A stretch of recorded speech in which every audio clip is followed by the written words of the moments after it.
ازيكم عاملين ايه؟ يا رب تكونوا بخير. حكايتنا النهارده حكايه فندق بقاله تقريبا نص قرن موجود في ارقى مكان في مصر كلها، جزيره الزمالك، ومسكنش فيه ولا نزيل واحد. اول ناطحه سحاب في مصر وتاني اعلى مبنى بعد برج القاهره. ايه حكايه الفندق المهجور؟ ده اللي هنعرفه ولكن بعد الفاصل.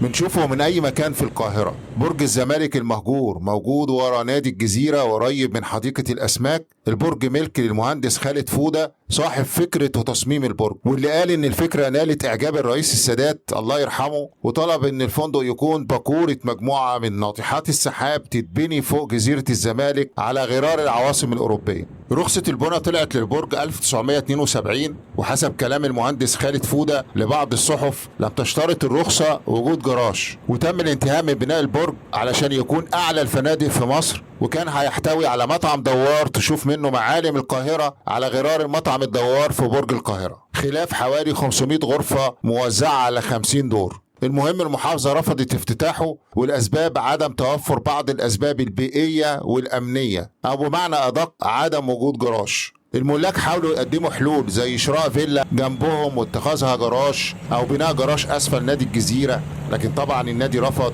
أو شراء أماكن معينة قصاد البرج وجعلها جراج، لكن كل ده محاولات بقت بالفشل. المحافظة صرحت ان وجود فندق بالحجم ده بدون جراج في مكان اصلا ضيق هيسبب ازمة كبيرة واختناقات وتكدسات مرورية لا يمكن حلها، خصوصا ان الفندق بيتوسط منطقة مش مستوعبة اصلا السيارات الخاصة، واقترحت انشاء جراج داخل الفندق، وطبعا ده معماريا شبه مستحيل بعد انتهاء الانشاء. النتيجة هو غلق المبنى كل السنوات دي وعدم الاستفادة منه، وتحول لبرج غامض بتحيطه شائعات من نوعية برج الأشباح وما شابه. والسؤال هنا ازاي البرج طلع واكتمل وبعدين ندور هو في جراج ولا لا؟ طب خلاص اللي حصل حصل، معقولة مفيش حل للسنين دي كلها؟ لو عايزين تشوفوا البرج من الداخل، هو ظهر في فيلم اوعى وشك بطولة أحمد رزق وأحمد عيد، وفي مشهد لأحمد رزق وهو بيقع من فوق البرج. البرج المهجور حكاية غريبة من حكايات الزمالك الجميلة. استنوا حكايات وجولات تانية في أجمل وأرقى مكان في مصر، جزيرة الزمالك الرائعة. شكرا لحضراتكم، ما تنسوش اللايك والشير والاشتراك في القناة. أشوفكم على خير، والسلام عليكم ورحمة الله وبركاته.